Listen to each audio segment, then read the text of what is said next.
Yeah, panel. Okay, and connection through vulnerability. Welcome, everybody. Okay, you're feeling power and controlling it and controlling your own. We made it. We made it to Friday. So I'm just looking like. And now we get to celebrate together, which we are so happy to see all of you here this morning. It's so good to see you, and yeah, I mean, what a week, right? So we were like, what's the one word? What's the one word?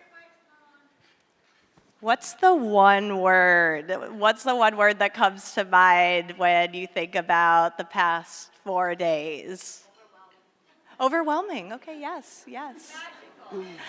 Magical. What else? Connection. I love that. What else? Full. Oh, full and joyful. That's so amazing that you said joyful, because I was asked the other day what might surprise people about this show, and the first thing that came to mind was how joyful it is. It's a business event, and it's about advancing our businesses and doing more, better work in the world, but it's really so joyful, and that is an amazing thing, and I think the women in this industry really enable us to do that type of joyful work and do it together. And that is so fulfilling. I bet that's on. I bet this is on. We were just talking about something that we experienced earlier this week that we thought was a really nice representation and opening to today's meeting. We were at dinner and we were presented with a bag of beads that was just our beads, and by the end of the night we were meant to connect with as many other women in the space as we could and trade beads. And by the end, you end up with this beautiful bag of mixed beads from everyone that you've met on site at the show.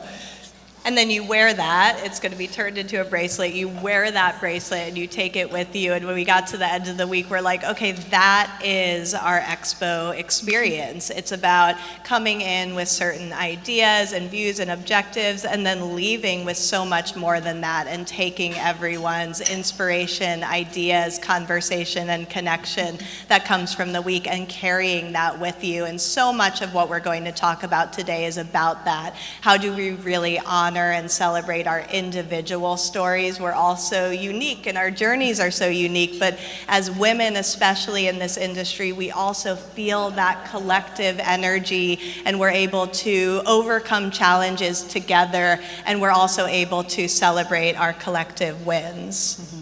And I would say, I'm looking out in this room, it's women and all of the allies. We're so happy to see everybody here. So yeah, we'll share some experiences, we'll get some new ideas, and hopefully we'll all grow this week and wrap out a wonderful event. And we have a lot coming up, so we'll get to it, but I do want to mention that we were able to bring together hundreds of women at our Newtopia Now celebration of women in CPG, and so many of the conversations that we'll have today build on that.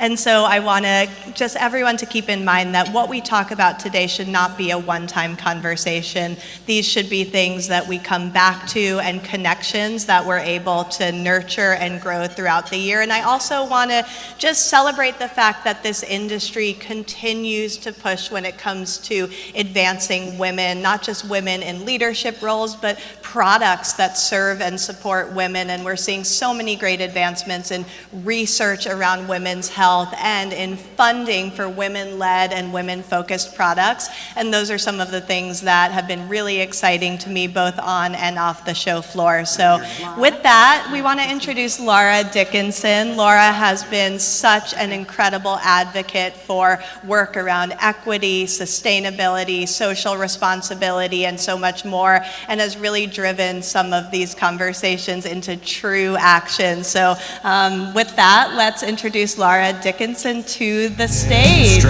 Thank you all for being here.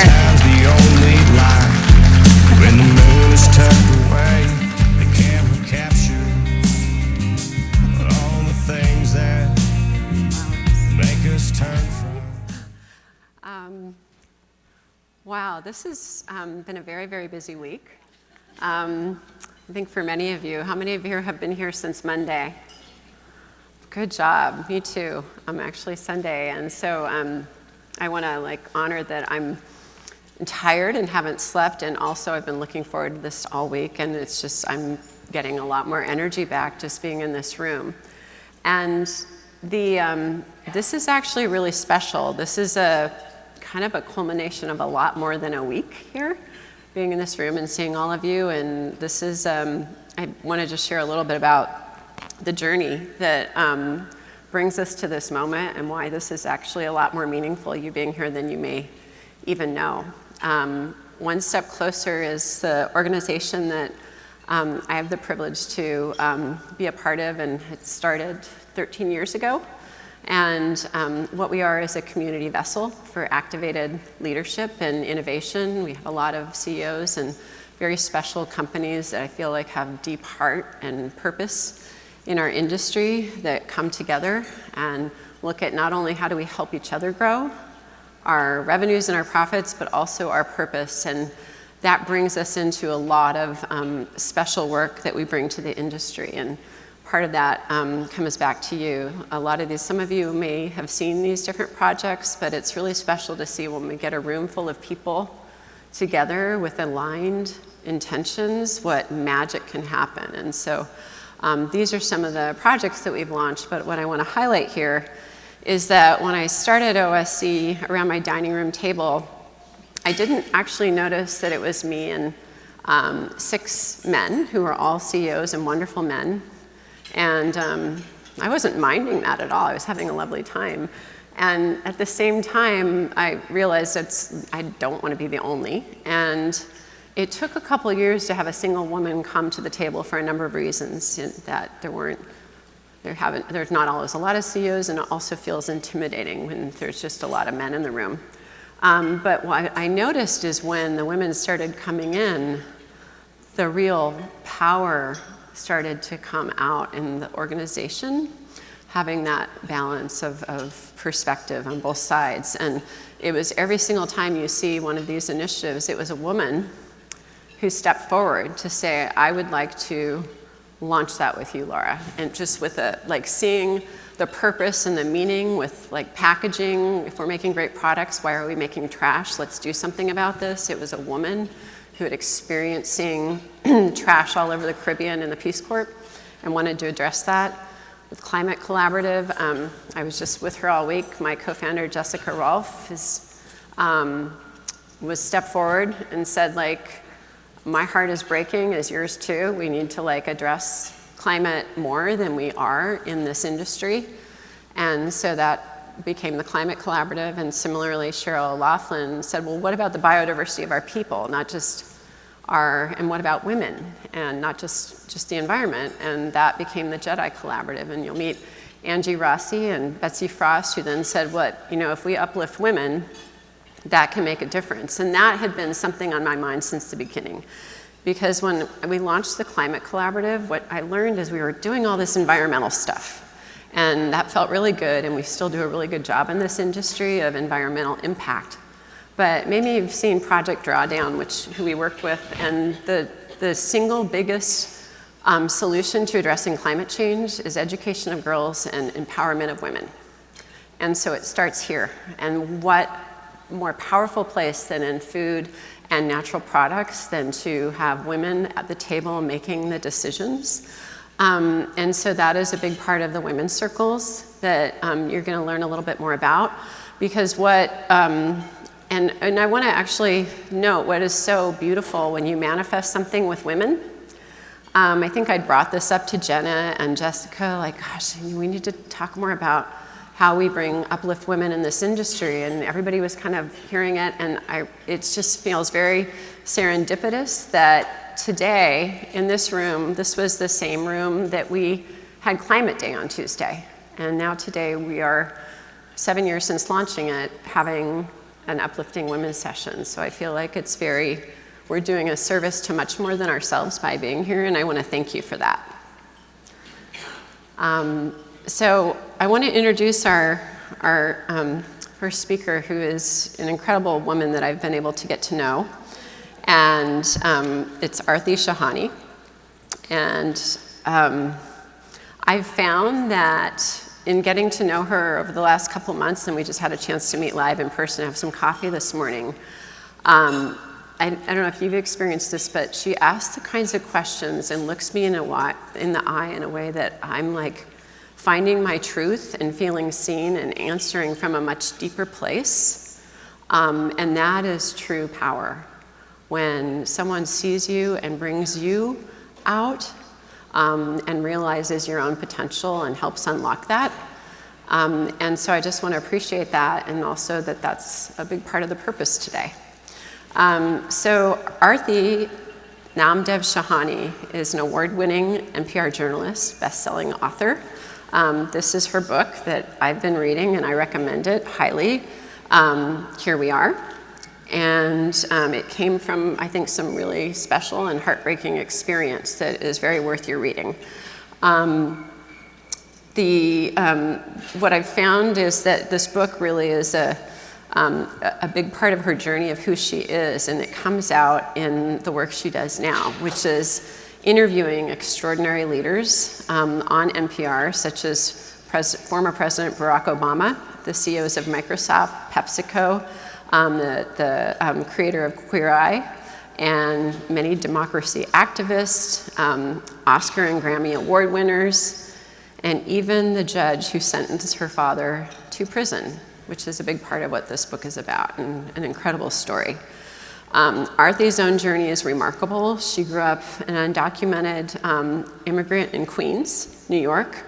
She graduated from Harvard on a full scholarship and became a national voice for millions of Americans from Silicon Valley. And now this book is going to be made into a feature film by Guy Raz, so I'm very excited. You either get a chance to read it or watch it at some point. And so I'm thrilled to introduce Arthi Namdev Shahani.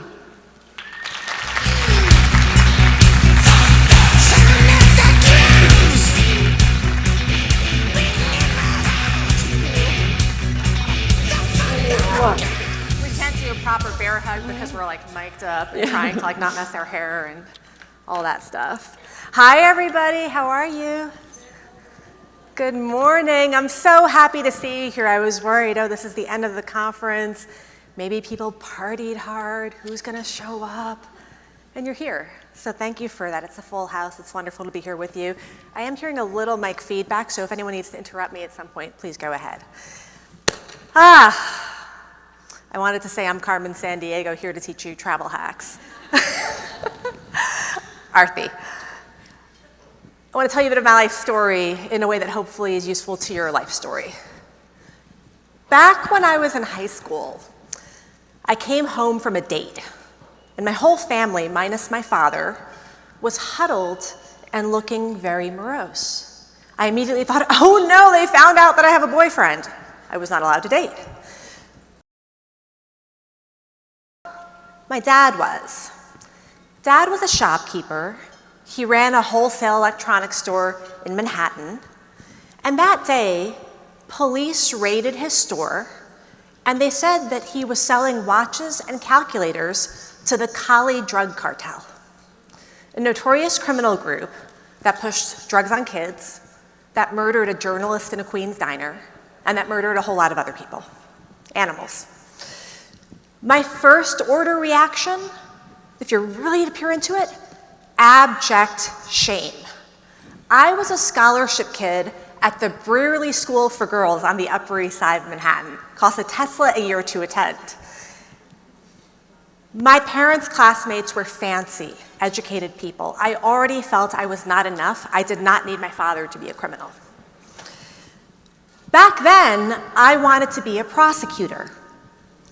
Dad's case became my unexpected law school. His first hearing threw me for a loop.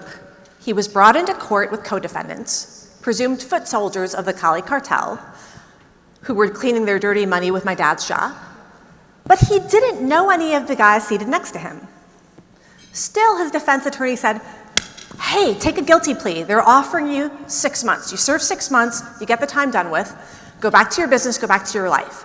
But if you exercise your right to trial and you lose, you could get 12 years inside.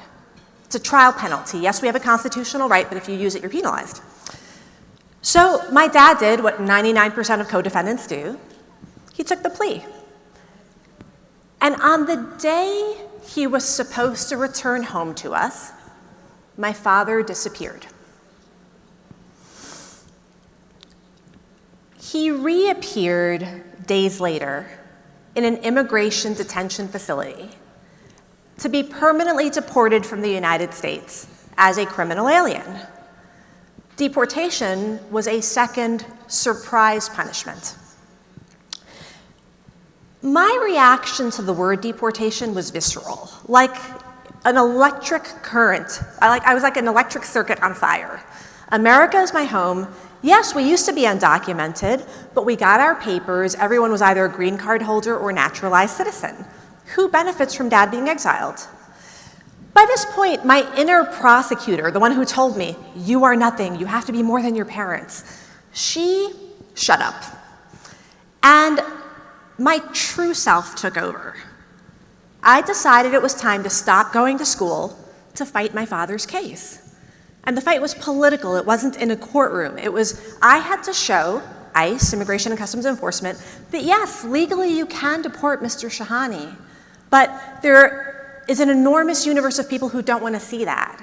And I documented how much noise his baby girl could make if they took Dad away. I even got a Republican member of Congress to support us. When you have a big, bold goal, it is a very good idea to give yourself a realistic timeline. I gave myself 1 year flat, 1 year to run circles around the federal bureaucracy and win. It ended up taking 12 years. I ended up fighting alongside and with thousands of other New Yorkers in the same situation. I became a community organizer. And my campaign for my father officially came to an end when he passed the citizenship test and took the oath of office. He was allowed to become a full American. He was the first of our family to set foot on American soil and the last one to cross the finish line. In that victory, a calm washed over me. My more than decade-long anxiety attack was finally over, and my father, who had been a stranger to me all these years, the chain smoker workaholic who had a problem with my skirt lengths, he actually became my best friend. Love grows on very strange runways. And once my bestie's safety was secure, I took off. My inner prosecutor changed her tune. She had a new fixation. Okay, Arthi, you pulled that one off, but are you smart? Do you have what it takes to be something outside of your family? I had the honor of going to Harvard University on a full scholarship. That opens a lot of doors. From there, I broke into NPR. I didn't grow up listening to National Public Radio. It was highbrow for my family. But now, I wanted to be one of its star voices. And I wanted to tackle a topic that had not defined my coming of age. I wanted to try something totally new, outside my comfort zone, to know, hey, do you have what it takes? So I chose the wild and wacky world of Silicon Valley. Epicenter of global power, 3,000 miles from home. When I arrived in San Francisco, I was detoxing from my previous life, in which, as an activist for my father and others, I felt like I always needed to have the answers. I was pushing for what was right.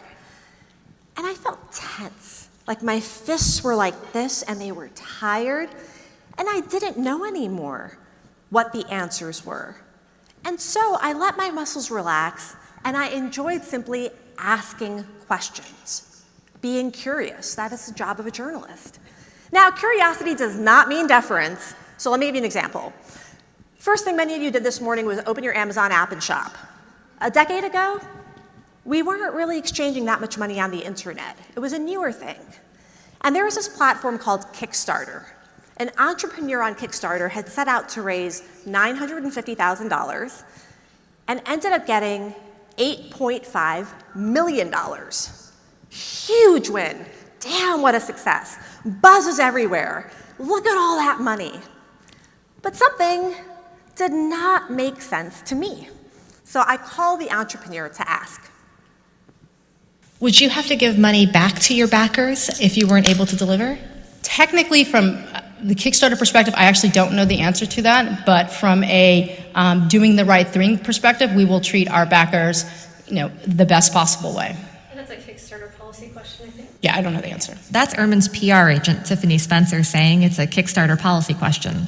So I call Kickstarter founder Yancey Strickler. If Julie Ehrman is not able to deliver the consoles, then does Kickstarter get involved? That would be new ground. I don't know. I don't think that we would. But certainly the kind of thing you're talking about is not a bridge that has been crossed yet. Someday it will. And, I think if something did go awry, it wouldn't be my favorite day. Wouldn't be my favorite day. Days after that interview, Kickstarter announced, in response to NPR's reporting, they are creating a brand new refund policy. 2 lessons from these. This was one of my first stories as a journalist. First, the power of shame. Some shame is good shame. It's the opposite of shameless. And hats off to the CEO. Once exposed, once asked the question in public, he didn't want to be shameless. He wanted to do the right thing. Second lesson is about intention. Did I tell the Kickstarter founder what I intended to ask before the interview? Not a chance, friends. If I had put in my email, I would like to ask you about a gaping hole in your policy, I would never have had an honest conversation. And so I invite you to ask yourself, when you're entering interactions where you need the truth, does sharing your intention open space or close space? Okay? Keep that in mind, because you have the power to wield it. Often, I share my intention painstakingly because I don't want to waste time. Have you ever listened to interviews where nothing is said? There's so much content in this world, and you're like, okay, I feel like 2 people who just wanted to hear themselves talked, and I got nothing from it. I am committed to not doing that to folks. And so, in the spirit of genuine curiosity and genuine value add, I reached out to one of the most successful authors on planet Earth, Rosalind Weissman. She wrote Queen Bees and Wannabes, which got adopted by the Tina Fey into Mean Girls, a billion-dollar franchise. I told the best-selling author, hey, I want to talk about the ins and outs of your movie deal, the money. Creatives love to talk creativity. They don't like to talk money. Let's talk money. She agreed. In my fantasy life, you're a multimillionaire riding horses. It's like, that's not the case at all. The movie has made a tremendous amount of money, and I have received nothing, not a dime. Not the answer I was expecting. A lesson in that: prepare, and then be prepared to throw out your script when life presents something more interesting. I happened to catch somebody who was boiling inside to tell her truth and looking for an opportunity to tell it. She sensed I would listen. Now, to find out how the great Tina Fey and SNL creator Lorne Michaels responded to what she had to say, listen to Art of Power, which you can find on Apple, Spotify, wherever you get your podcasts. I shared my intention with President Barack Obama as well. He is an extraordinarily ambitious man, the first American president to call himself a feminist as well. Now, those 2 have never quite squared away with me, his ambition and his feminism, that he married a highly ambitious woman, and then he ran for Senate while she was raising 2 small children at home solo, pretty much. We talked about this. Now, I want you to have a listen and pay attention to the 2 questions I asked him. No matter how enlightened the guy thinks he is, there's still a tilt in the direction of more burden falling on the woman. and do you feel like that's a biological given, or is it because of a dynamic playing out? No, I think it is in this. I think it's embedded in our social structures, in discrimination, in expectation, in the messages that we're sending in the media and in entertainment. And it's something that now, as a father of 2 daughters, I'm constantly warning them against and trying to ensure that they're not limited by. Mm-hmm. It's interesting you bring up your 2 daughters. Daughters make a man think a lot about the division of labor between men and women and where things fall. And I wondered, would you want your daughters to find a partner like you in terms of that division? Well, I think that you're seeing an evolution that's more generational, right? Michelle and my relationship is different from what her parents' relationship was like.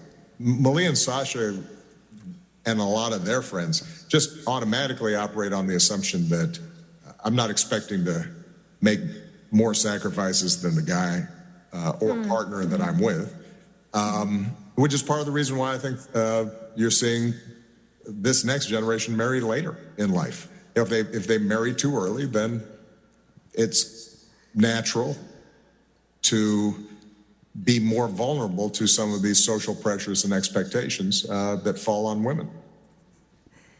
Does he want his daughters to marry a partner like him?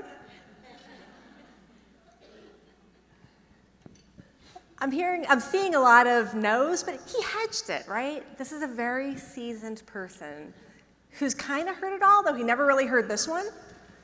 And he's trying to answer it in a way that is deeply honest, but also politic, right? But it really blew my mind, this conversation. Two things I want to impart about it. One, turn your own assumptions into questions. I asked him, firstly, do you think it's a biological given?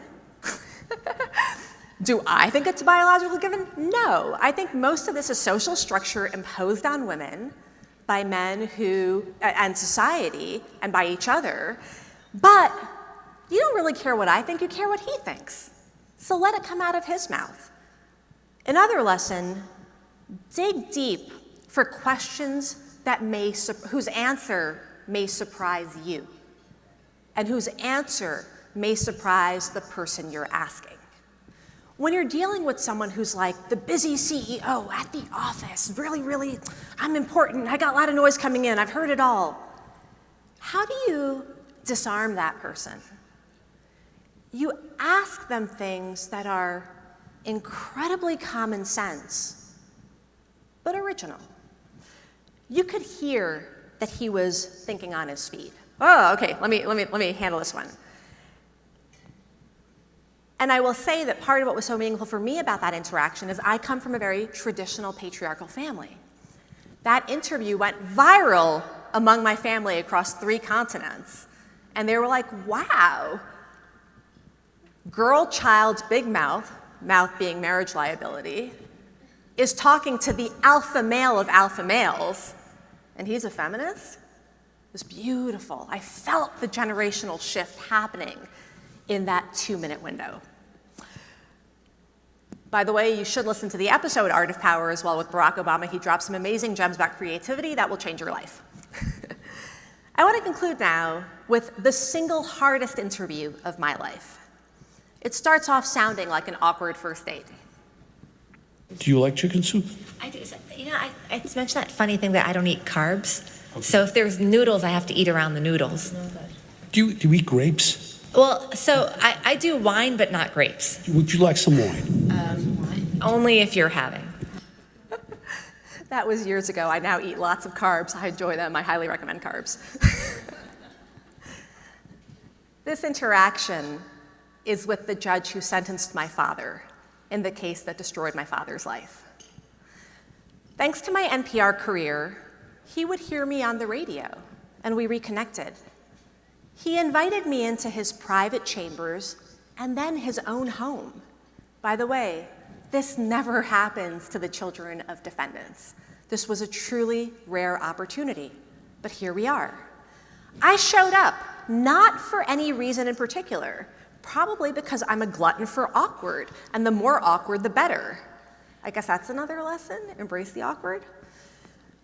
I was not expecting to get his take on the criminal case, but the second I walked through the door, first words out of his mouth, "Your dad should never have taken that plea. What a mistake."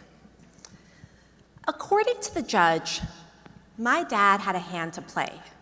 A first-time arrest, a middle-aged shopkeeper family man, no priors. didn't know the co-defendants, but he had poor guidance. What he could have done, this judge told me, was just threaten the prosecution with a trial. And from the judge's vantage point, the prosecution would not have wanted to bother. If you're the Attorney General, they were never looking for your father. They were finding who these people were doing the drugs. That's the evil there that they're against. My sense was that your dad had no idea where the money came from, nor did they think that they want to lose the business. So I think they would be between a rock and a hard place. A personal lesson that deeply chases me throughout my life after that interaction with the judge is, Arthi, pay attention to when fear is at the head of your table. And when fear is at the head of your table, do not make any important decisions, because fear will skew your judgments, often make you underestimate yourself, and take far less than you deserve. Huge lesson there. I never told my father about meeting with his judge. I thought it would hurt him too much. But after my father passed away and I was grieving, the judge's words strangely empowered me. I was pregnant with a story that needed to be birthed. I literally felt I could not move on with my life until this thing comes out of me.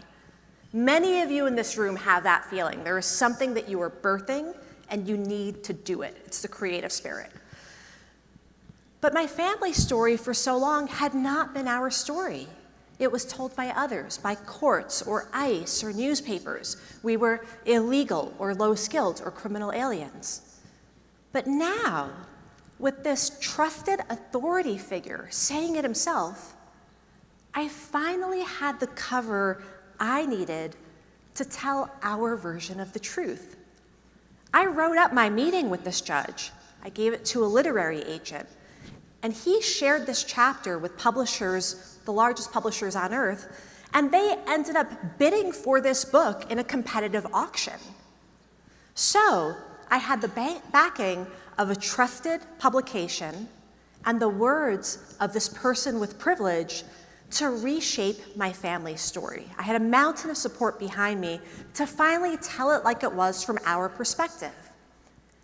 And I had finally the chance to give my father the eulogy I felt he deserved. And that, my friends, is true power.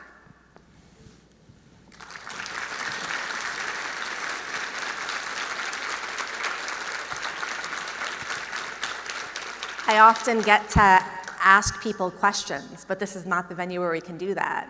But in lieu of an interaction with each other, we're going to be able to now meet the extraordinary Chrissy Teigen. A quick intro about Chrissy Teigen. I have this, by the way, on my phone. I'm not looking at emails. I'm just taking out my notes about her. Like, Arthi, are you checking your email on stage? No, not at all. Chrissy Teigen is a model, a TV host, a prolific blogger turned best-selling author of the book Cravings, Recipes for All the Food You Want to Eat, and founder of the company Cravings. And today we happen to be twinning color-wise. Chrissy, come on out. Woo! Yeah, Chrissy! Hello! Hi! Thank you so much for having me. Good morning, everybody. Okay, where are we gonna start? Hi. You're on the couch. Yes, I am. You can lay out if you want. Yes, sounds great. Hi, everybody. This is such a great turnout. I'm so excited. Of course. Well, everyone here is excited to talk with you. Yes, I got to walk the floor yesterday. I was very, God, it's so cool. I just love it every single year. I've even come before when we didn't have our own brand here, so I just love it. I love it. Well, you're why I showed up. Yeah, thank you. So let me start with this, okay? You describe Craving, your company, as the place where, quote, my wildest dreams can come true. Your life already looks pretty wild to me. Yeah. Does it get wilder? It is 100% wild, absolutely. I have 4 children. I have 2 2-year-olds that are 5 months apart. I know the math doesn't math there, but I carried one and one was in a surrogate.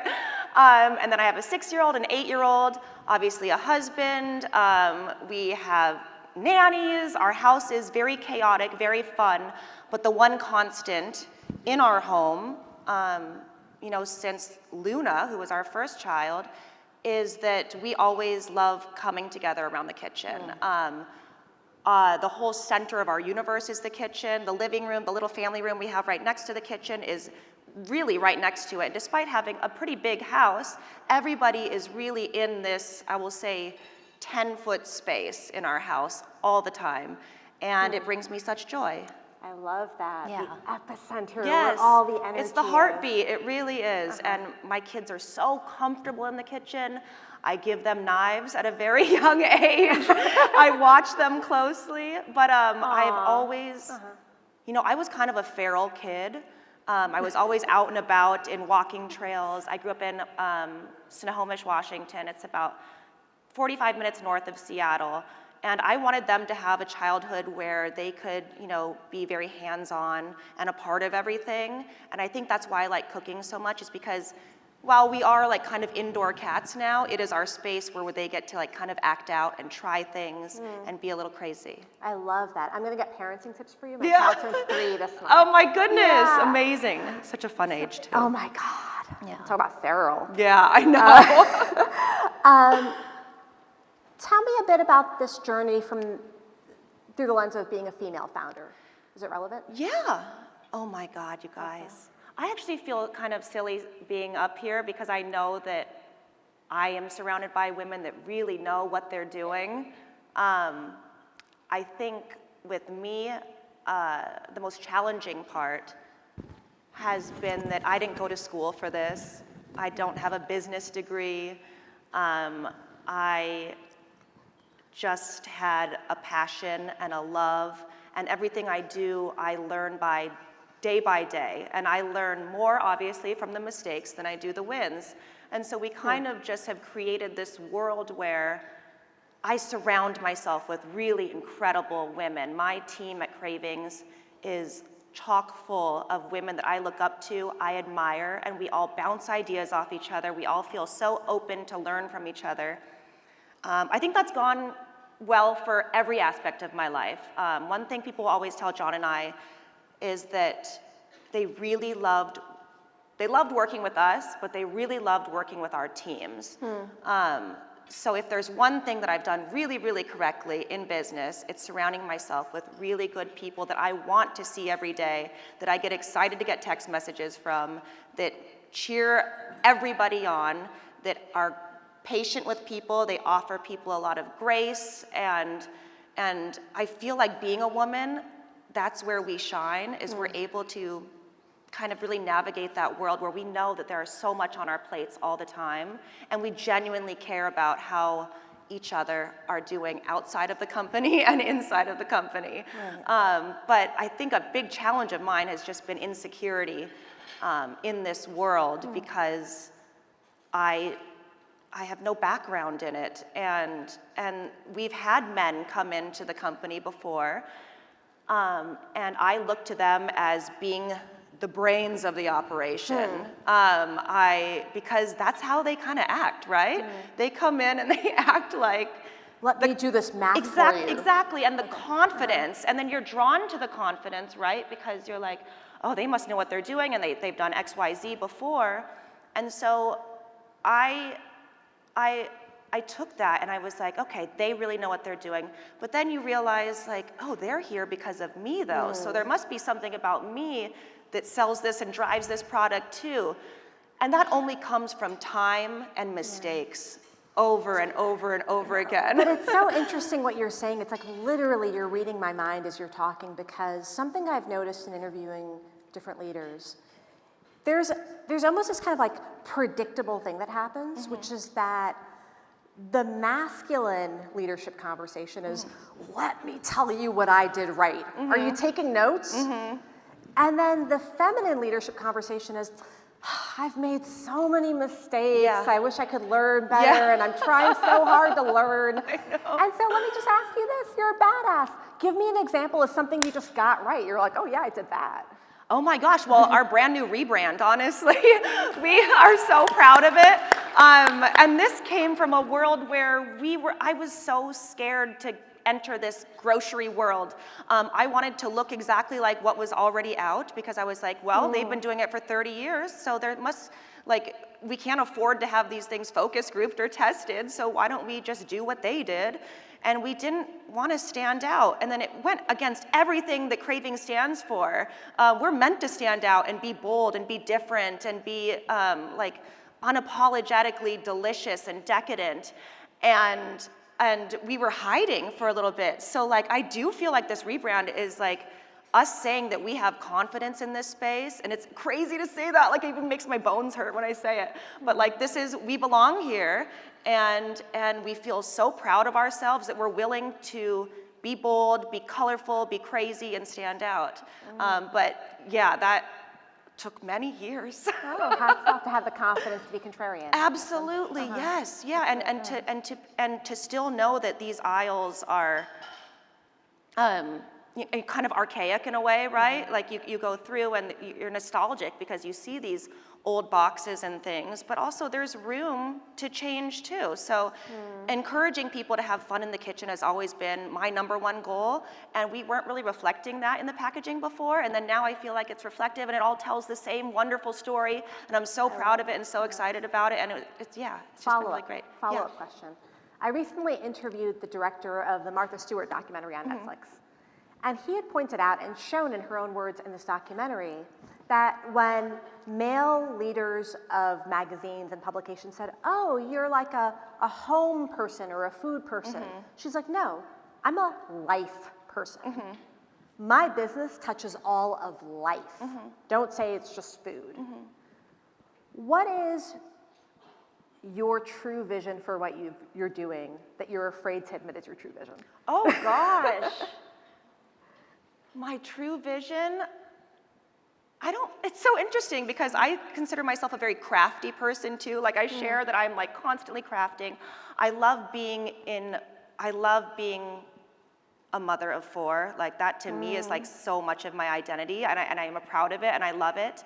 I will say I don't want to touch on all aspects of people's lives because my brain can't handle that. My brain right now can handle my family, my kids, the things I get to do with them, and I basically use the exact same things that I share online with food and with crafting. I'm doing that because we genuinely have to do that with the kids anyway. I love it. Like it's not something that like we're just getting together to do this for the camera. Like if Luna has Girl Scouts, we need to plan this. Like we're going camping. I'm in charge of all the crafts tomorrow. And I just realized it's tomorrow. Oh my God. And so for me, my focus is so heavily on kid stuff. But I love having our world so intertwined with food and children and getting to be in the kitchen together as a family. You know I don't need to be Martha. Like Martha is Martha. You don't need to be that. I'm exhausted by the mere thought of it.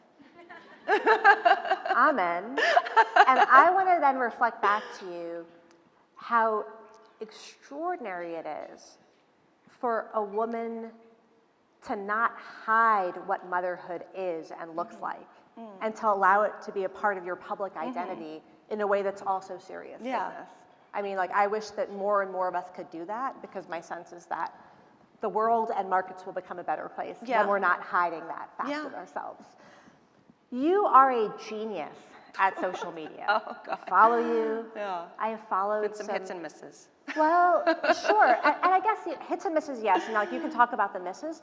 I will tell you that for this group of mostly women in the audience, can you share a tip or two about how to present yourself on social, how to interact in a space that for so many people feels incredibly artificial and deflating? Yeah, it's hard. My relationship with social media has, I moved a lot growing up. I lived in Washington, I lived in Idaho Falls, Idaho, I lived in Vancouver, Cerritos, just around the corner here, Oahu, like truly was moving around a lot because of my dad's job. He was an electrician and took on like different big projects in different cities. And so for me, the only connection that I had with people that was stable was the internet and message boards and chat rooms. And so growing up, I genuinely felt like such a connection to these people that was felt very real for me. Remember webcams and stuff? Like everyone's like, you know, of course, like doing FaceTiming with people, but we had like a webcam on top of our camera, and I stayed connected with people all the time, the same people, despite where I was going in the world. So that's why social media has always been so ingrained in me and so a part of my life, is because it reminds me of those times where I might have felt a little lost, or that, you know, I moved my senior year of high school, which if you remember high school, that was a nightmare. It was hell. It was really, really hard. You felt like that was the end of your world. Like, these people are supposed to be my friends forever, and I'm moving the senior year. Oh, it was crazy. But I always felt like, and that's kind of where the blog came from, is because I realized that I could have this little WordPress blog, a food blog, and stay connected with people through there, through the comments section in there. And then I think now it's just evolved into, I really like Cravings as a brand having a face behind it that people know they can go to and talk to. I love so many different brands that are on this floor today. And I don't know who's connected. I don't know who's a part of it. Like, which also comes with the downside, because they know who to contact when they're mad too. Like with Amy's, I'm like, who's Amy? If I were mad about something, I don't know who that is. But it's always interesting to me that we were able to have a presence online despite just being a brand, because like those aren't typically like fun things to follow. And so we really created this wonderful community where people felt like they can ask questions, make mistakes, know that they can give us feedback and we're willing to take it. And they could do the same thing on that Cravings account as they could do to my Chrissy Teigen account. And so I've just always loved and appreciated that world of connection and connectivity where no matter where I am, and no matter where I've moved from, I always felt like I had a home and was stable with these people online. And I know that's like kind of crazy talk still, but you know, when I like pull back from that world of being online, like it takes a lot out of me, because I miss it. I miss it so much. I miss the people on it. Like I have people that I consider very good friends on there that that when you don't speak to, it's like a death or something. So when it's almost, you can almost like, you can see so much of like how I'm feeling as a person in what's shown online. If I'm pulling back, it means something. It means something if I'm posting a lot. It's just like to me, it's like a very natural part of my world, and has been for so long now. Yeah, it's fascinating and troubling and I guess troubling and instructive, the both, right? It's got upsides and downsides. Yes, it really does. Your sense of what reality is and where it exists. Yes. Is either ahead of or different yes. from. But I'm also skewed because you know, people will talk and they'll be like, you know, there's like a lot of haters online and bots and this, that. But since I typically have had many years of like great experiences, I really do see a lot of good all the time. What it's done for me has been incredible. The people I've gotten to meet, the people that come up to me in a Shake Shack to share their story, whether it's fertility or you know, something that they've gone through with, whether it was alcoholism, infertility. I mean, I get every kind of comment thrown at me when I am just out and about at the grocery store or at Shake Shack or something. And there is nothing quite like getting to experience that connection in person with somebody that only came because of that online world. Final question for you, Chrissy. Yes, I know I'm very wordy. I'm no, sorry. I told her she'd get one question. I don't think you're wordy. Okay. I feel like you're keeping it tight. But in a very tight way, tell me. Through the various acts that you've had like a really extraordinary journey. What's something you've learned about how power works that you didn't know earlier on in your career? Oh, goodness.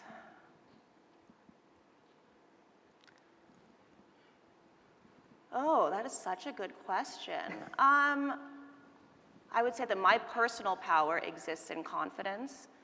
And that was something that I gained so much of being surrounded by John, who actually keeps a really incredible group of women around him. He has since the very beginning.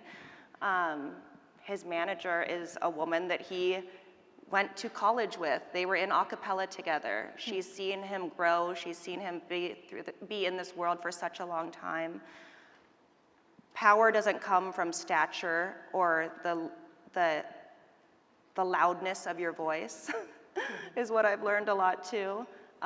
It comes in the quiet moments, the thoughtful moments.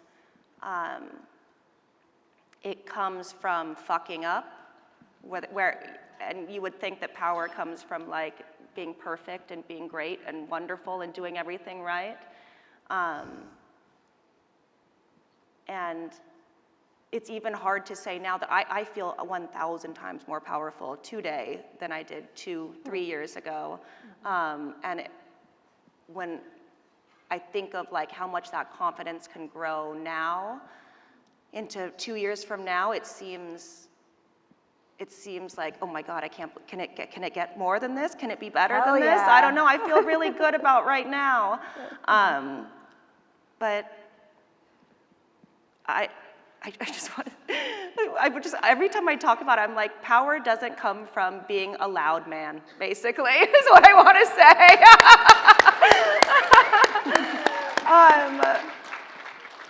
I think we've all been in a room with somebody that thought that their voice, just by raising it, was a form of being the smartest in the room. And now I think we all know a little bit better than that. Thank you so much, Chrissy Teigen. Thank Congratulations. you. Thank you so much. Like, what did I bring out here? Thank you. Can I take a selfie with you? Yeah, up here? sure. This is such an exciting moment for me, my gosh. Good lighting. Yeah. I look naked. You do. And I look overly clothed. Thank you so much. Thank you so much, everybody. Thanks, everybody. And actually, a picture of this beautiful audience. Aw, you're the best. Do I say That's come back up in a moment. Yeah. Gosh, I want some pictures too. We have a really special treat right now. So this is a moment I think we could all use. And Amy Ippoliti, who is a champion of organic, international yoga teacher, and a wellness expert, has experience for us. So I invite you to stay and grand for a few minutes. Amy, can you come up? Yeah.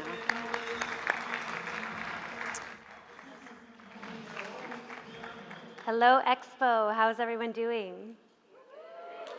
Such empowering stories. You know, I think about, as a yoga teacher, how empowering the breath can be. Because the breath is the one function in the body that is both involuntary but also voluntary. And it's the thread that connects us to source energy, but also very much into the world itself, right? It's in our bodies, but it's all around us. It's in our bodies, but it's in each of us as a collective. And so it's a way for us to connect not only to each other, but to something bigger than just ourselves.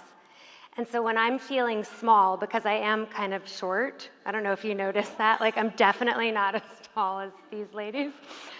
I often get a little bit of a small lady complex, and it's hard for me to take up space sometimes and be big, and to remember my greatness, to remember what my gifts are.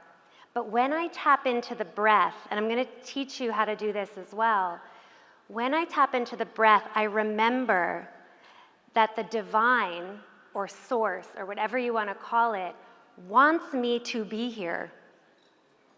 Because why else would I be breathing if I wasn't meant to be here and part of this conversation, right? And so what I do is I realize the miracle of what it took for each and every one of you to be in this body at this time in this life. It was a miracle, like the sperm made it. It swam and made it all the way up there, and You made the cut. It's a miracle that we're all here, right? And so when we remember that miracle, all we need to do is tap into the breath, because that's the reminder that you made the cut. When we're born, do you know what the first breath is? Is it an inhale or is it an exhale? The baby. It's an inhale, and that's why the baby cries, right? Because that breath is like hot fire going down the windpipe. What do you think is exhaling at that moment? God, source, the goddess, is exhaling life into that baby who is inhaling you, right? And at death, do we know what the last breath is? Is it an inhale or an exhale? 50-50 chance. It's an exhale. Who's been with someone who's passed away and you caught them on their last breath? It's an exhale. It's a huh, right? Who's inhaling in that moment? The divine source is inhaling that breath back, right? Every moment in between your birth and your death is an exchange with the divine, an exchange with source. When you get that, you cannot forget your worthiness to be here, to share your gifts with the world. And when you recognize that women around you are also breathing, and that the divine wants them to be here as well, right? That we have each other's back. So put your feet on the floor if they're not already. They probably are. I'm probably the only one that sits cross-legged in a chair with her feet off the ground. But put them on the ground somewhere you can feel, really feel grounded in this moment. Sit up tall. Take your shoulders up and back. I'm not going to say down. You know why? Because you want to take up space. This whole down thing, this is not, no. Up and back, okay? When you do that, you've now prepared your body as a vessel to receive the most breath you possibly can, right? So you can relax your arms, tune into your breath right now, and notice that the breath is coming in without you doing anything. That's the involuntary part, right? She wants to breathe you, the goddess. When you exhale, the body does what it's going to do. It just draws the breath out, no problem. Okay? Close the eyes now.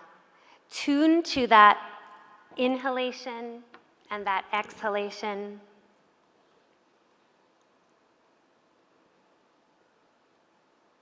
And rather than being the breather, the person that's breathing, the person that's inhaling, the woman that is exhaling, right? Notice what's already happening. That's meditation.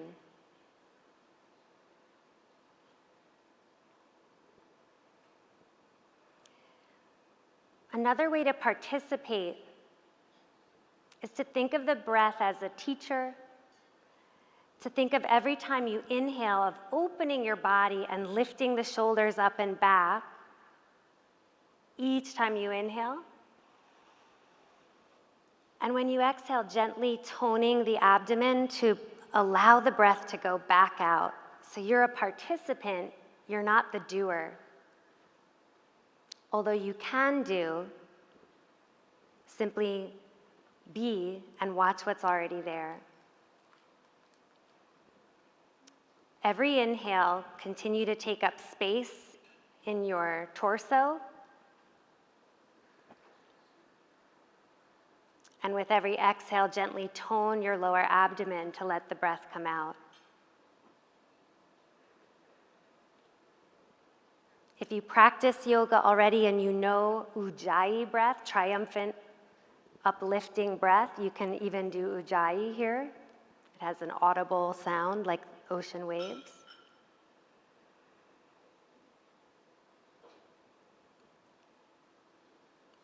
But with every inhalation, just watch what your body does, how it opens to receive the breath. And with every exhale, how it gently tones and closes.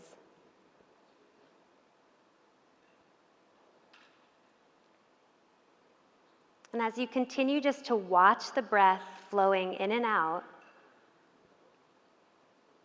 keep taking up space in your body.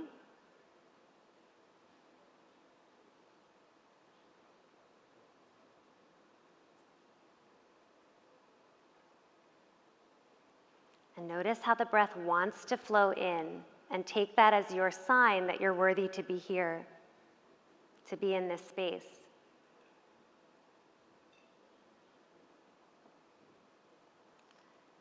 Lastly, as you continue to watch the inhalation and the exhalation, feel our ancestry of mothers that are behind us, the women who came before you, who are holding you. Feel them in the back body. You might feel the back of your chair or just even an aura behind you of those powerful women holding you up. And all the sacrifices they made to make your life possible and to make your life full of dreams that come true. Lastly, feel the collective energy of the women around you.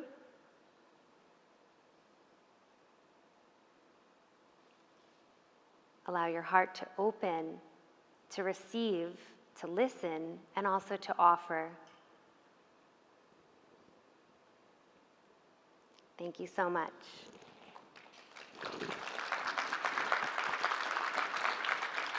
And now I have some other fantastic women friends that are about to join us for a very exciting panel, so enjoy. Thank you. I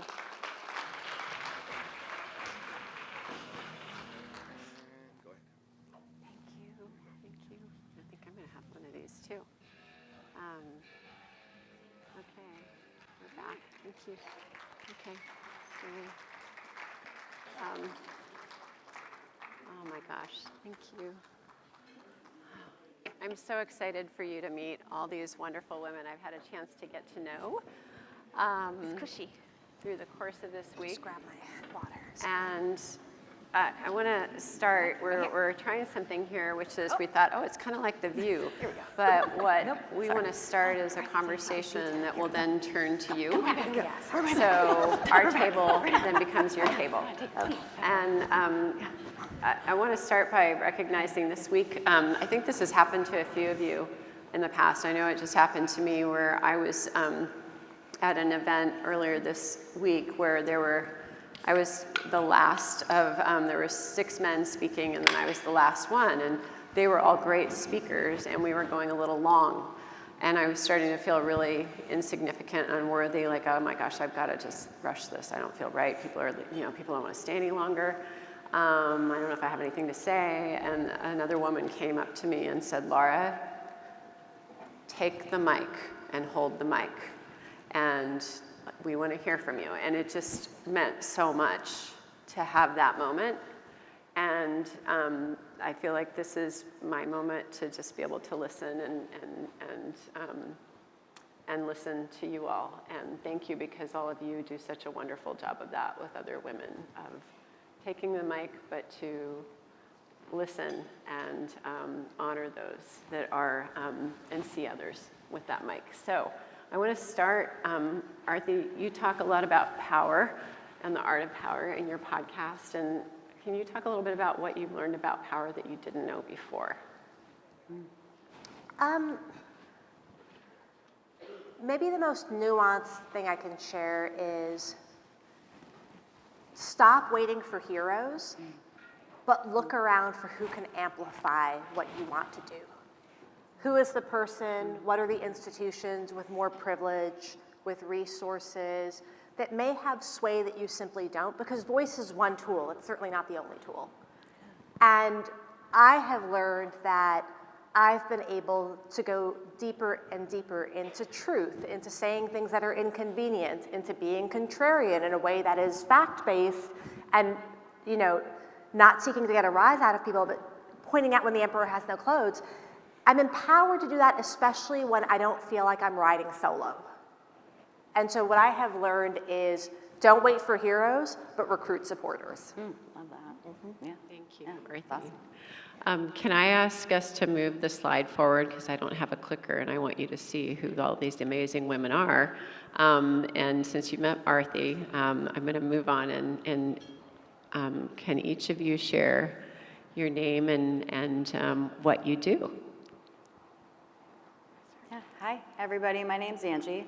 I work for Reds All Natural, and I also co-lead a peer mentoring circle program in partnership with One Step Closer for women just like you who are leaders in this space looking for connectivity and community. Hi everyone, my name is Alyssa Vesho, and I lead what we call Center Store Sourcing and Product Development at Whole Foods. So that means that the local and emerging brand foragers, the category merchants or buyers, and then anything in private label from research and development to sourcing to commercialization, that all sits as a part of my team. And then I also serve as the chair for our Whole Foods Market Foundation. And so through all of those avenues, I have the opportunity to support a lot of really incredible women, whether it's small entrepreneurs in Africa that are just getting started through our work of Whole Planet, or working with many of you in this room to help create a platform to bring your missions to life. I'm Heather Granato, and this is my 30th Expo West. Wow. Because you had to take those two out from the pandemic.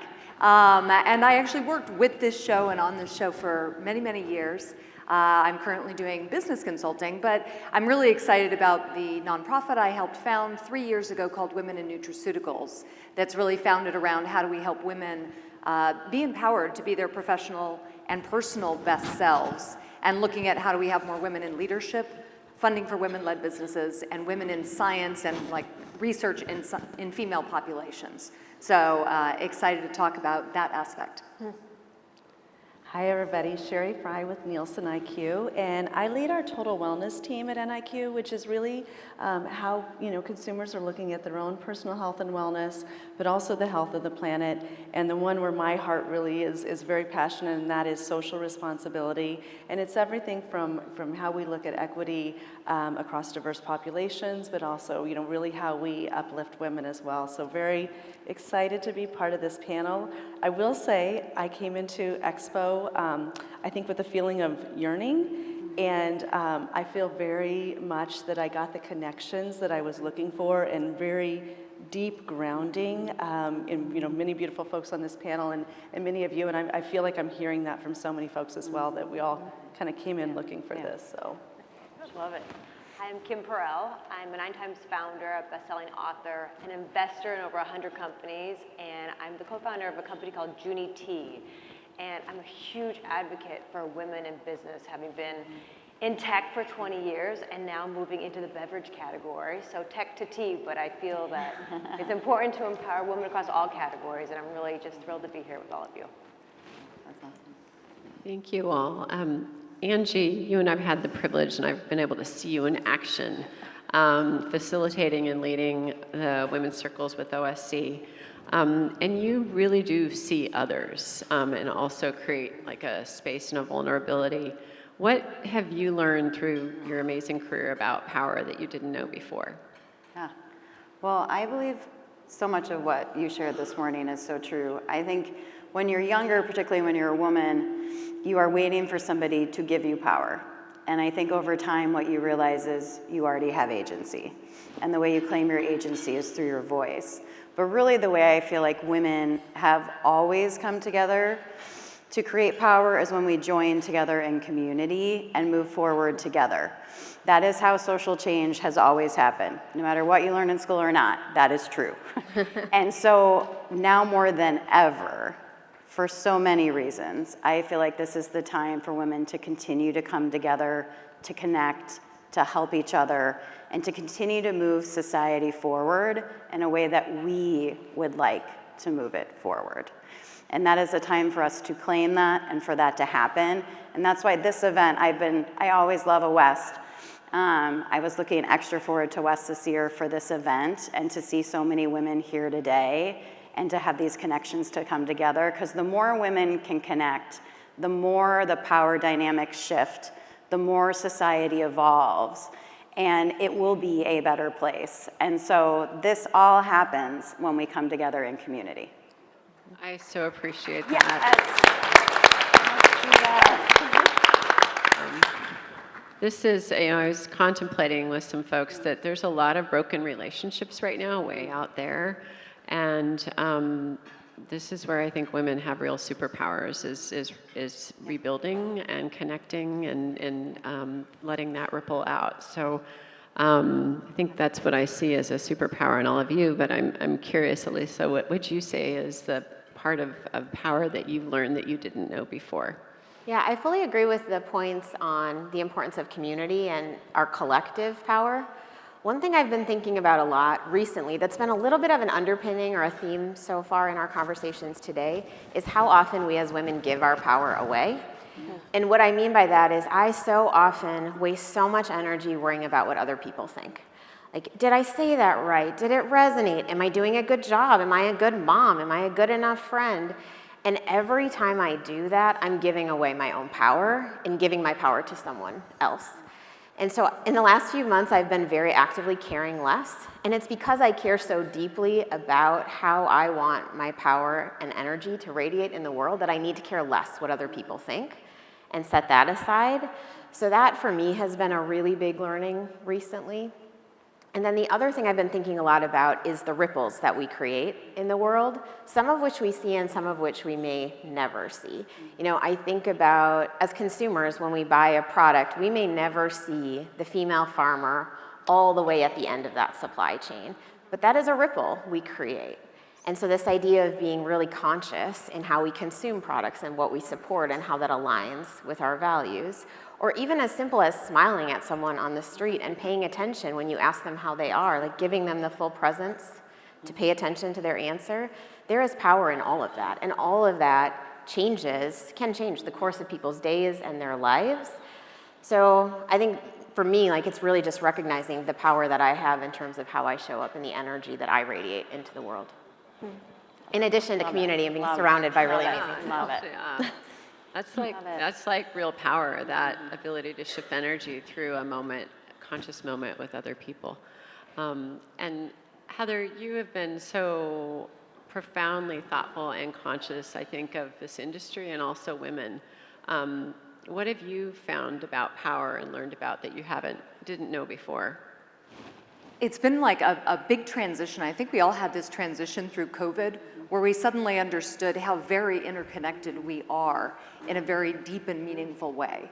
And the power of human connection, reaching out to people, male or female, wherever you are in the world, what's your background? All that doesn't matter when you think about how can I help others. I love this idea of servant leadership and figuring out, how can I serve you? What's the best thing I could do? Because that's manifesting for everyone the positive change that I want to see. So if I can ever help anyone in this room or anyone on this stage or anyone here, I want to do that because I have the power of connection. And when we exert that powerful connection, we create positive change for everyone else. And that's the power that I have by giving it away. It comes back. Love it. What reciprocity and generosity. Sherry, my climate sister, hello. Someone who just sees and is so generous with everyone, especially women. What have you learned about power? A couple things. I actually will kind of carry on. I think, through the years I've had different business coaches and really learned through my language how I give away my power, how I say things like, I think, right? I don't need to add that. Where, we, and myself, included here, right, we end our sentences, we kind of come up with a question. And so even just the power of how we talk affirmatively and confidently and really listening to the words that we're using. I would also say, one of the big things I've learned about power, in the last few years in particular is anger is power. And, oftentimes as women, we don't want to touch that. but really being able to feel in and touch what frustrates us, what angers us, and to be able to harness that, that's power. And I think that's such a beautiful opportunity for us as women to kind of see that, those two really do go together.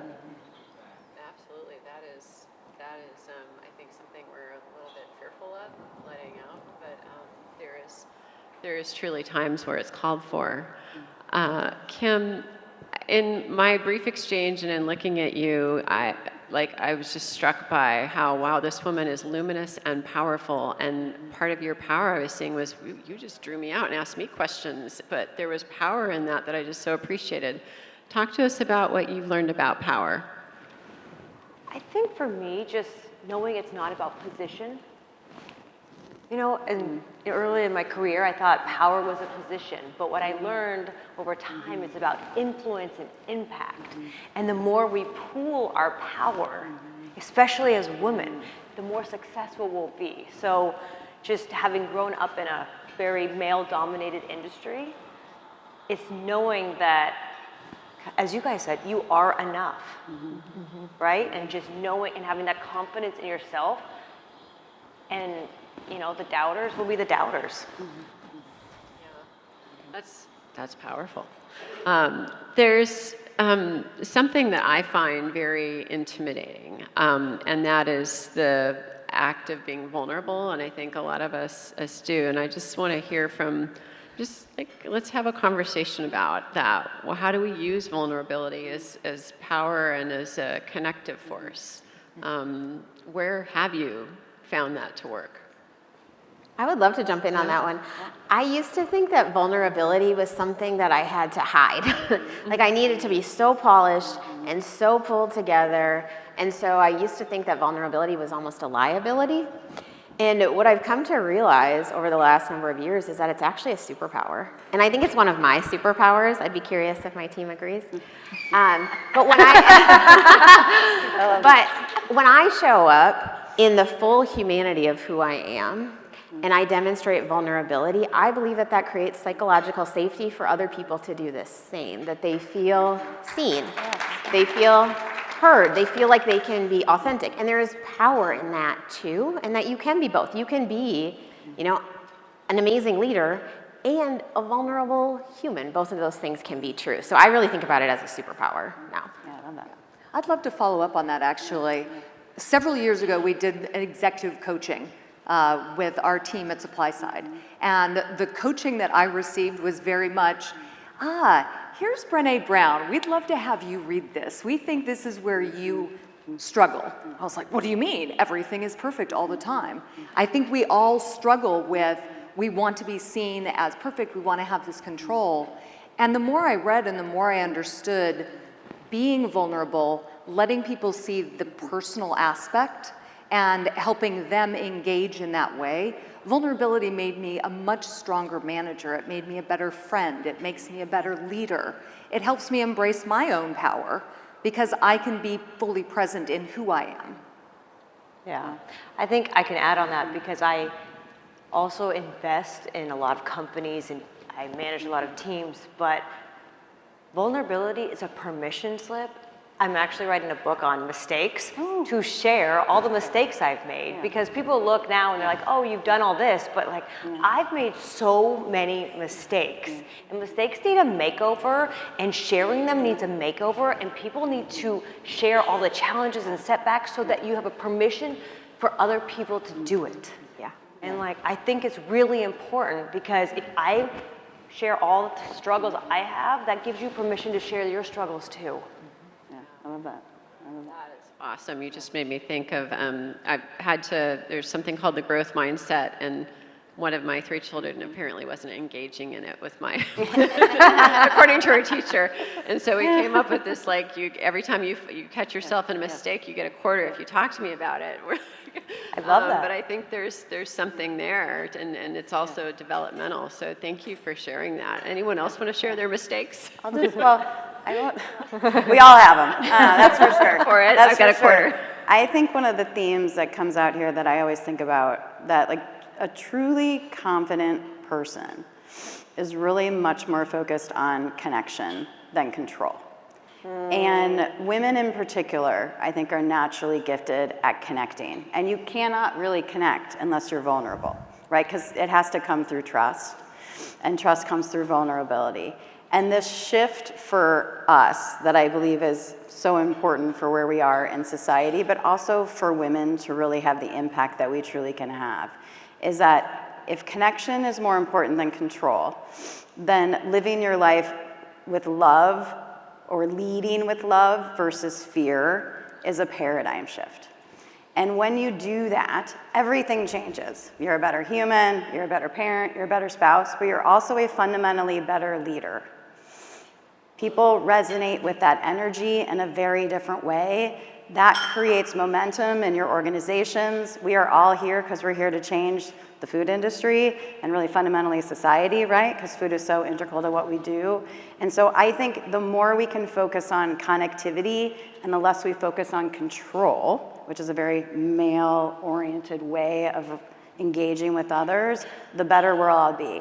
And it turns out women are amazing at that. And that's what, in a little bit, we'll do together, is be together in connectivity and community, and you'll just see the ripple effect of that happen in the room. Yeah. Sherry, what about you? Well, I thought I would share a story. So last week, actually, someone reached out to me that I worked with 10 years ago, and she said, I just want to tell you, you said something to the team. I was running a business, and she said, 10 years ago, you said how, I don't have children. And she said, you told us all how uncomfortable sometimes it is when you go into business meetings and you're meeting people and the first thing that people can connect on is, do you have children? And how sometimes it just makes you feel so vulnerable and so out of place. And she said, for 10 years, that has stuck with me about, that I'm not the only one. She doesn't have children as well. But also just knowing that there's like that willingness to be vulnerable. And I think, wow, that's something I shared 10 years ago, but this opportunity to kind of say the things where we're uncomfortable, and also let other people know that, and I think too, just even so someone, I feel like also someone in the room might need to hear that today too. And just, it's a way to think about how we make connections too. Yeah, I love it. I love it. May I be slightly contrarian?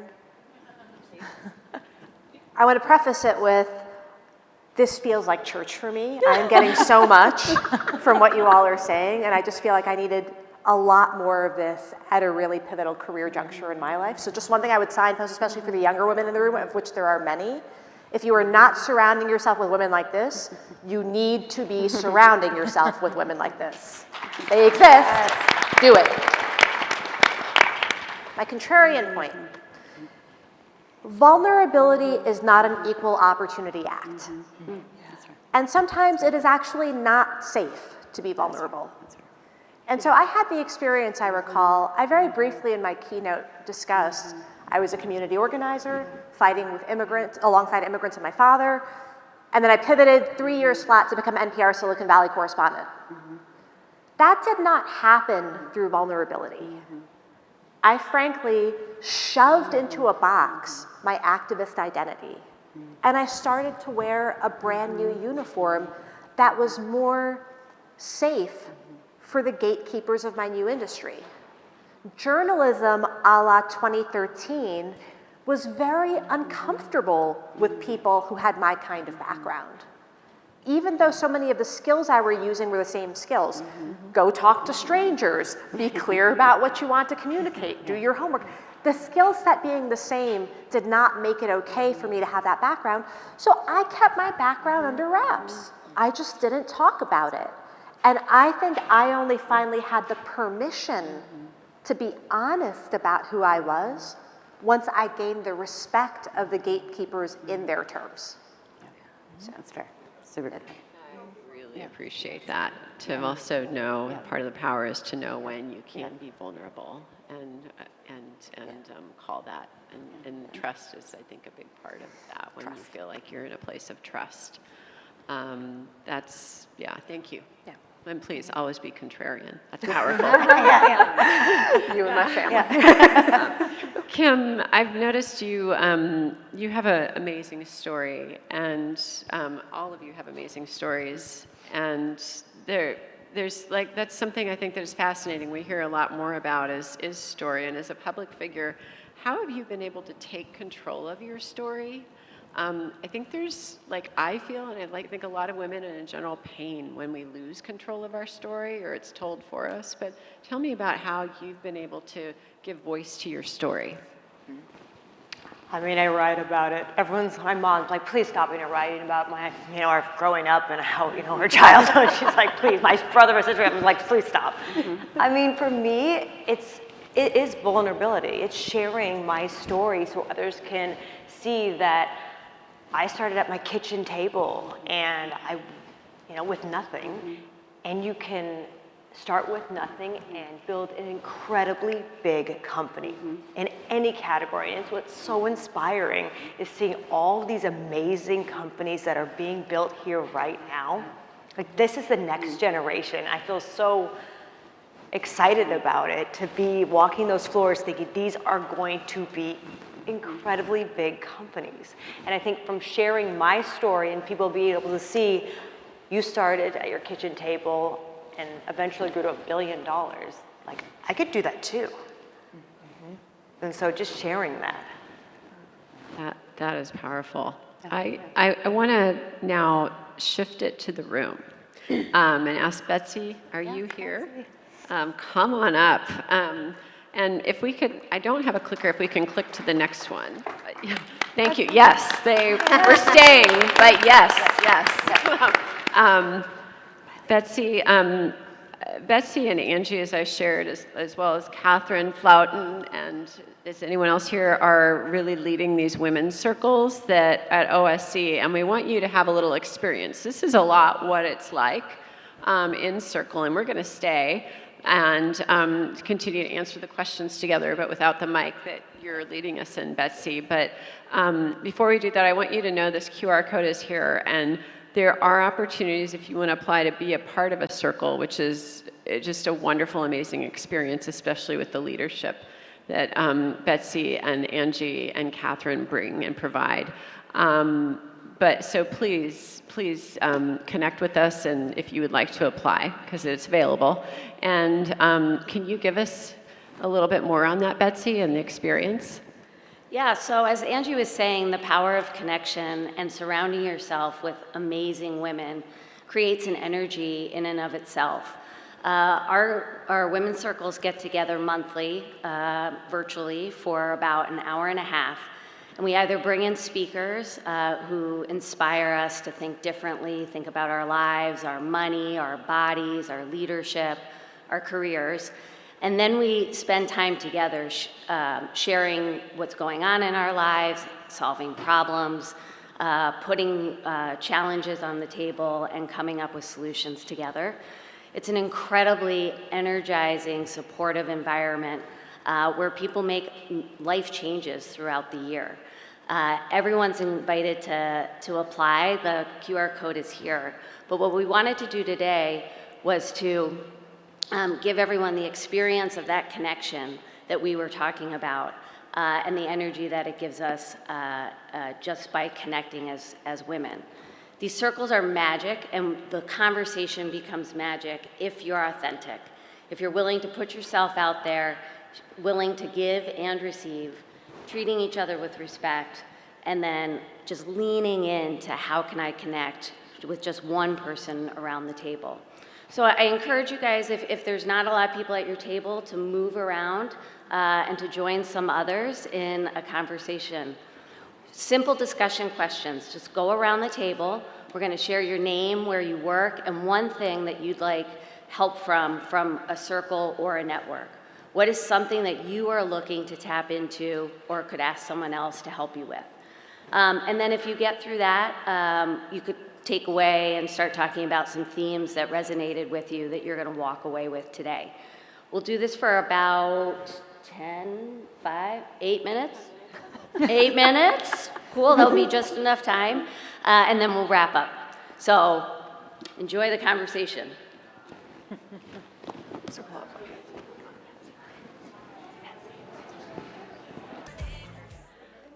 Believe it or not, 8 minutes is up. If you just took a moment and heard the energy, and the room feels like it's completely full with the conversations that we're having. So sorry to interrupt it. We're going to just wrap up here with a few comments from Laura. Are you going to wrap it up? If anyone would like to share anything that you took away from conversations we've been having up here. And, or let's start with anyone in the room want to share any shift in your perspective from a conversation that you've had? Anyone was?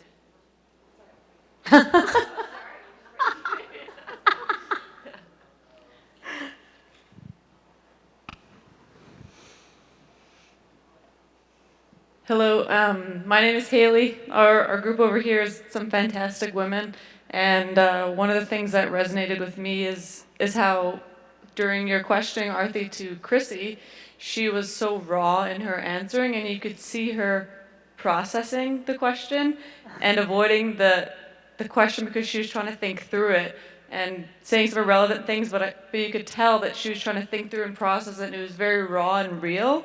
And I think with celebrities like her, 41 million Instagram followers, she has a script. And it was really cool seeing her with, her obvious imposter syndrome that we all have, walking through that. So one of the girls at our table said that, and it was so true, and it's nice to see. Aww. Yay. Thank you. We have time for one more reflection. I'm going to turn it over to anyone here. Want to reflect on anything from our conversations? I think we were just talking about mentorship and how valuable it is in any industry, in any category. And if you, at any age, and so I started in CPG 2 years ago, and I have this incredible mentor. And it's been a game change for the business. So finding someone that's been 1 year, they don't have to be 20 years ahead. He happens to have 30 years, so that's like, he's been at Expo with you for 30 years now. But having someone like that and then being that for someone else is a game changer in any facet of life. Mm-hmm. That is the perfect note. Thank you so much to wrap up with. Oh my gosh, I couldn't have like planned that better, because I think that's a lot of what maybe we're yearning for here is connection and reciprocity. And someone shared a term with me that struck, which is called mentorship, which is about the mentee and the mentor get just as much. Sometimes the mentor gets more out of the process. And so if you're wanting to be a mentor or a mentee, which I encourage is always an amazing experience, consider yourself, if you are the mentee, as actually giving that mentor a privilege when you come into the request, because that is absolutely the case. And I want to just thank all of you for sticking with us. This is a first experience, the summit, and we're learning, and it's been incredible. And I feel just so fortunate to have been able to learn from all of you today and grow and laugh too. So thank you all. Thank you.